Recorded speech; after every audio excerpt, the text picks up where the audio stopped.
Okay, hey guys, here's a great video. I'm hoping that you got a few minutes that you can take the time and look. If you are a business owner and you are a female, please take a few seconds and watch. These are some great tips that Jermaine, Andre, and I are going to share with you in order to keep not only yourself safe, but your establishment safe as well. Let's take a look at the video. Thanks, Janine. Right now, an alarming attack caught on camera at a Hollywood restaurant. A man throwing punches at the female employees inside, and you'll be shocked when you hear what sparked this attack. Local 10 News reporter Roy Ramos is live with the video. Roy. Nicole, employees at this Hollywood bar and restaurant say this all started when a customer came in, obviously very intoxicated, so they did as they were trained to. They refused to give him any more alcohol, but that did not sit well with him. That's when they say he became violent. Surveillance video inside the Flicker Light Bar and Pizza restaurant in Hollywood capturing a clearly belligerent customer seen confronting waitresses after they say they refused to serve him any more alcohol. When they told him they weren't going to serve him, he got very combative. Watch as he then comes face to face with a server before the manager tries to push him away. I pushed him to get him away from her, and he pushed me back, and I went tumbling across the bar. The man not stopping there. That's when you can see him begin to throw punches, hitting another female server who tried to push him out of the bar. My server, Holly, jumped in, and he punched her in the face a couple of times. The fight causing the cooking staff to come out when the violent man then begins throwing bar stools at them. After going in and out of the bar for nearly 5 minutes, he ultimately leaves. Hollywood police catching up and arresting who they say is 48-year-old Robert James Nestler. And the first of those two is going to be Nestler on page 8 of the docket. Nestler appearing before a Broward County judge Friday who issued a $1,000 bond on 2 counts of aggravated battery and drunk and disorderly intoxication. I've never seen a person in the middle of the afternoon that violent because you're not going to get served. So officials inside of the Broward County Jail tell me that Nestler has posted his $1,000 bond. We do expect him to walk out of those doors at any minute. When he does, we'll be sure to ask him why he became violent with these employees who were only looking out for his well-being. Outside of the Broward County Jail here in Fort Lauderdale, Roy Ramos, Local 10 News. Now this is one I really like to cover because I used to be a bouncer, a doorman, a bodyguard, and there's a lot of things that have to be understood when it comes to venue security. And that when you're doing venue security, first of all, as a bouncer, a bodyguard, you don't have the same rights or authority as a police officer. Yeah, so you live under different rules, different laws. And I'm going to say this. One thing I always taught, that I taught the business owners, and I'm also a business owner, is you have to assure that your business is safe before you allow patrons to come in. That's why you trust me. Just like, well, we're filming here. You know that nobody's going to come through the door to do something crazy. I make sure it's safe. I'm not going to invite you guys here.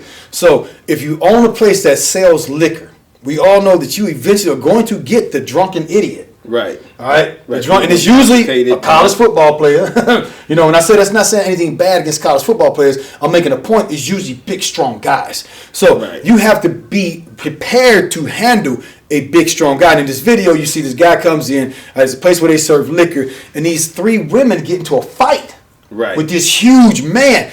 There's no winning that. Okay, there's no winning that for small women who are untrained. Even for trained women, they can be difficult. And I can understand them. They want to protect the business, and they're trying to protect themselves. But there's a way to do it, and a way but they have to win. And you're not going to win with this type of setup. Oh, that guy, no, he's most definitely 3 times their size. Most definitely. He got a tank top on. He's in the gym. He's in the gym. Yeah. So he's looking for a fight. Yeah, he's looking for a drink. Well, he's willing to fight for that drink. Yeah, he's ready to go down for that drink. So I say this: the first way this starts is what's called prevention. And as a business owner, when you open a place that serves liquor, you have to have a security person there, somebody who is trained and knows how to deal with belligerent drunks. Because when you're selling liquor, that's what is going to happen one day. Then you end up in a situation like this where you got these 3 women trying to fight this grown man, and then they call these cooks out who are still untrained to come out and help. If I went back when I worked at Kentucky Fried Chicken as a kid, if they would have came in and said, "Jermaine, there's a problem at the front," I'd have came out with a knife and I'd have been stabbing, because I'm thinking that's the right thing to do to protect everybody. So I say that's number one. And here's the thing too: you're not law enforcement. We're not always going to be around.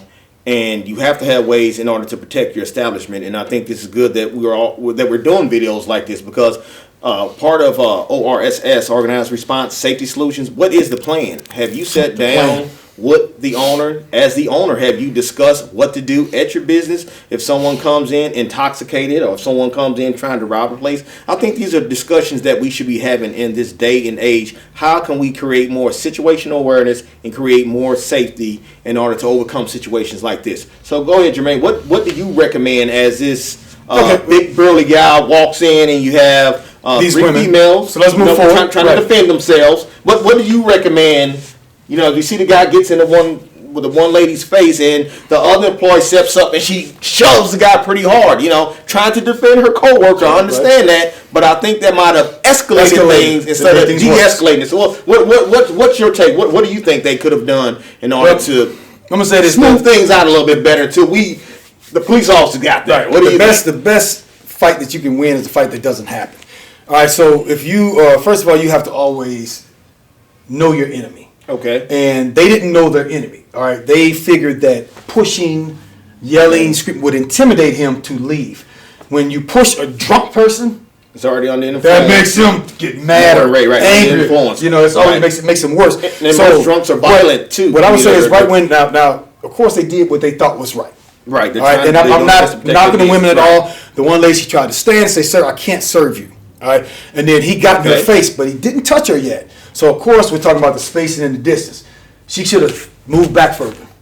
Moved back further, as far back as she could go, Right. before laying hands on this muscle-bound 6'3" drunk, because it turned into what it turned to. Now the lady who intervened and she pushed him, the same thing. And I'm gonna say this is what you should have done. In the martial arts, what we try to do is we try to find the quickest, safest way to win. All right, not just we don't want to just make a kung fu movie. So once the man came to the point, you realize he was not going to leave. Escalating things. It's escalating. Then this is what they should have said. This is what I would have done. Sir, okay, no problem. I'm gonna get you a drink. Have a seat. Calm Okay. him down. Get him calm. You're not gonna beat him up. Right. If you You're not are, gonna unless win you're that fight. trained. Right. If you're You- trained, right, take him exactly. down. Get him on the ground. Get his restraint technique. And get him on the ground. You control him. Call But there was a- 911, have call police. police, So right, have it out there. Get him sat down. The bartender or whoever I would have said, have a seat. Oh, have you ever tried the moo moo maui maui grandma drink? Let me make you one. You're gonna love this. Turn Best drink you ever did, nigga. turn this drunk into your Okay. friend. I'm telling you, this is gonna put you on your butt. You think you're drunk right now? Hang on. Go call the cops. Call the police. Go back there and start fixing a drink. Oh, I'm telling you, you're gonna love this. Stay there. While everybody else is what you're watching. saying is you buying some time. I'm And what buying good time, thing is you got to calming him down. Could have stepped or that's the importance of having a plan. That hey, if the person comes in, you have a plan in place instead of maybe going to something that can be physical. Hey Cindy or hey Lisa, you know what to do. Step away. Call 911. Hey, can we have a patrol car respond here? We have a person that's intoxicated. He's unruly. He's getting belligerent. You know, can we request police assistance? So that we talk about going into a quick action plan when something like that's happening. Because like you said, when someone's that big and muscular and he looked like he's in pretty good shape for an older guy. These women don't need to be fighting. As you saw, it got to a fight where they say he was punching women. Luckily, she didn't get hit. Right. That wasn't skill. That was luck. Now, when you're going back fixing the drink, fix the drink. Don't put alcohol in it. Put food coloring, whatever you got. Make it like the greatest drink in the world, and go drink with him. Install. So, what's your name? How's your daughter doing? Do you got kids? Say things that calm people down. Just take it down. Oh man, how are things going for you? Is everything all right out there? Show concern to this person. A lot of times people just want to be heard. A lot of times they want to talk. Pretend like you're drinking them tears. Try that. Oh, isn't that great? He's not gonna know the taste of liquor not being in there. He's too drunk Right. from what they're showing on there. So that's what I say right there before it went into them having to fight. Now there is something I'm Turning going to show physical. is about action, the action beats reaction, what we call the laws of the art and science of the sucker punch. And I'm going to teach you guys about that. Yeah, because it did that's happen something quick. that right there. He's coming in right. When he's right in her face in right here. he's walking in. So If he's he would in have the decided to patrol. swing, there's nothing she could have done about it. Okay. She could not protect herself. So that is a technique that I am going to show right there. Okay, now we're going to get to the technique, the art and science of the sucker punch technique, and what we're trying to show here. I'm trying to show you what happens when you let somebody get too close to you.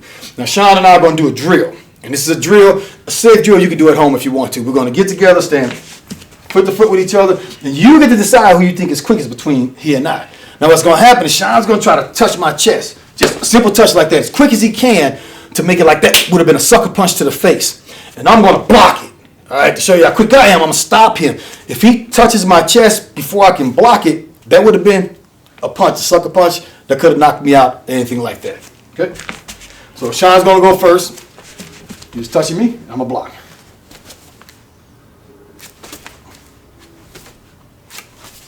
All right, now as you can see, he touched every time.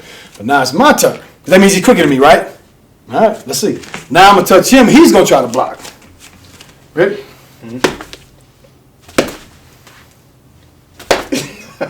Boom! Okay, so you'll see, it don't matter who's quickest. When you're that close, whoever moves first is gonna get that shot off on the person. All right, so you can't let somebody get this close to you. All right, now this is what happened. The situation she was dealing with, this lady, he got up in her Well, he's face. a big brawny guy, so he's just using his He size. getting close distance fast. Yeah, just Brian. He's just He's going to going for overpower. fast. Right, he's overpower. So, So, back to- what she should have done, and I'm gonna show you right now, is this is what I call an interview position that I teach the bodyguards, bouncers, and even law enforcement.